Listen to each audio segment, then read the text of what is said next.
Ang dalawang batang magkapatid matapos silang matrap sa nasusunog nilang bahay sa Villasis, Pangasinan. Natabig na gasera ang posibleng sanhi ng sunog. Makibalita tayo kay Roland Umangay ng GMA Dagupan. Halos hindi na makilala dahil sa tindi ng pagkasunog ang mga labi na magkapatid na Mark Lawrence Cavinas, 2 taong gulang, at Anthony, 1 taong gulang. Nasawi ang 2 bata matapos matrap sa nasusunog nilang bahay sa Barangay Poblacion, Villasis, Pangasinan.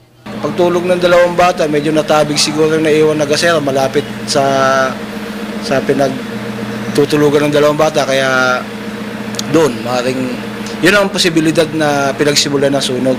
Parehong wala sa bahay ang ama at ina ng mga biktima nang mangyari ang sunog. Nanood daw sila ng isang programa na bahagi ng pista ng kanilang barangay. Hindi na nagawang iligtas ng mga kapitbahay ang mga biktima dahil biglaan daw ang pagsiklab ng apoy. Wala man lang magpatigil sa mga bata na umiiyak. Pagbukas ko ng bintana, sunog na yung kwarto nila. Napasugod naman sa kanilang bahay ang ama ng mga bata. Pinasok pa niya ang nasusunog na bahay pero wala rin siya nagawa. Nagtamo pa siya ng 2nd-degree burn. Pati mga bombero, wala nang nagawa kundi apulahin na lamang ang sunog.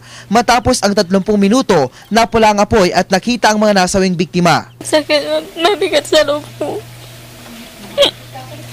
Nagpaalala ngayon ng Bureau of Fire Protection sa lahat na maging responsable sa paggamit ng gasera at kandila kung walang kuryente sa bahay. Kasama lagi yung mga ganong edad na bata kasi hindi natin alam kasi ang maring mangyari sa kanila.